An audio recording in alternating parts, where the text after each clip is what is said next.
Hello and welcome to Worlds Apart. There's been a notable warming up in polls to the idea of cannabis legalization in recent decades, even though governments around the world are not really rushing to follow through on that. Will Ireland become the next to decriminalize Mary Jane? Well, to discuss that, I'm now joined by Luke Ming Flanagan, a member of the Irish Parliament and a long-time supporter of such move. Mr. Flanagan, thank you very much for your time. I know that you've been campaigning for cannabis legalization pretty much throughout your political career, but most recently it seems that there is a real momentum towards that, not just in Ireland, but also pretty much around the Western world. Why do you think that is? Well, I think at this stage, the vast majority of people in the Western world have worked out that the criminalisation of cannabis users is not working. And in Ireland alone, it is estimated that there are up to 250,000 people who use cannabis every year.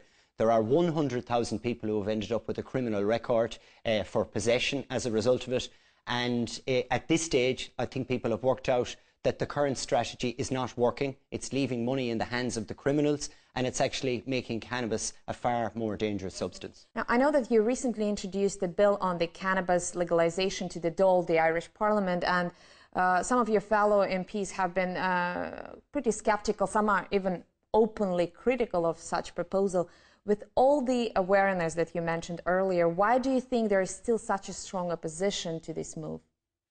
Well, I suppose the reality is that the vast majority of the members of our Dáil, or the members of our Parliament, appear to be opposed to this legislation.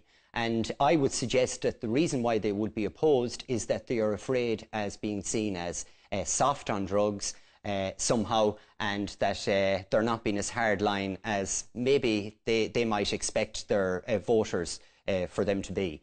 And at this stage, it's becoming clear to me that the general public have actually moved on this issue. You look at what they call our paper of record here in this country, the Irish Times. You read the articles that have been written about this proposed legislation, and it is quite clear from the comments that have been made, hundreds of them, that it seems that the Irish public have woken up to the fact that the war on cannabis has failed.